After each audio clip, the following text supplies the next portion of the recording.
2000 صحيت جماهير نادي الزمالك على خبر صفقة القرن، وهو انتقال حسام وابراهيم حسن لنادي الزمالك. كان خبر صاعق لكل الجماهير، وفي اليوم ده جماهير الزمالك ملت استاد او ملعب حلمي زموره في اول تدريب للتوأم عشان يتاكدوا بنفسهم ان حسام وابراهيم فعلا راحوا نادي الزمالك. سنة 1985 قبل مباراة الأهلي والزمالك في ربع نهائي كأس مصر، حصل تمرد كبير من لعيبة النادي الأهلي ضد مدربهم في الوقت ده محمود الجوهري، وعلى أساسه كان قرار مجلس الإدارة بقيادة صالح سليم بإيقاف 16 لاعب من فريق النادي الأهلي ولعب مباراة الزمالك بفريق من الشباب. المباراة دي خلصت 3-2 لصالح النادي الأهلي، وكانت بداية تعارف جماهير الكرة المصرية مع واحد من أساطير الكرة المصرية، حسام حسن. حسام وإبراهيم حسن لعبوا مع الأهلي من سنة 85 لحد سنة 90، وبعدها راحوا مع المنتخب كأس العالم، وبعدها بدأوا رحلة احترافهم اللي كانت في نادي باوك اليوناني لحد سنة 1994 لما النادي الأهلي أخذ 4 سنين متتالية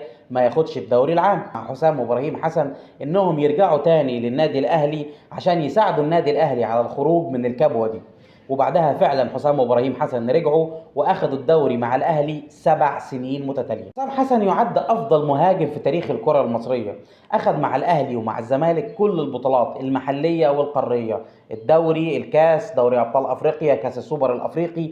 حسام حسن اخذ مع المنتخب كاس افريقيا 98 و2006، وكان هداف البطوله سنه 98. حسام حسن كان هداف دوري ابطال افريقيا 2003 مع الزمالك. نتكلم ساعات عن حسام حسن كمهاجم مش هنوفيه حقه. حسام حسن كان من افضل المهاجمين في ضربات الراس. حسام حسن كان افضل مهاجم في الاستلام تحت ضغط. حسام حسن كان من افضل المهاجمين اللي بيعرف يلاعب زمايله. حسام حسن اسطوره كرويه في تاريخ مصر.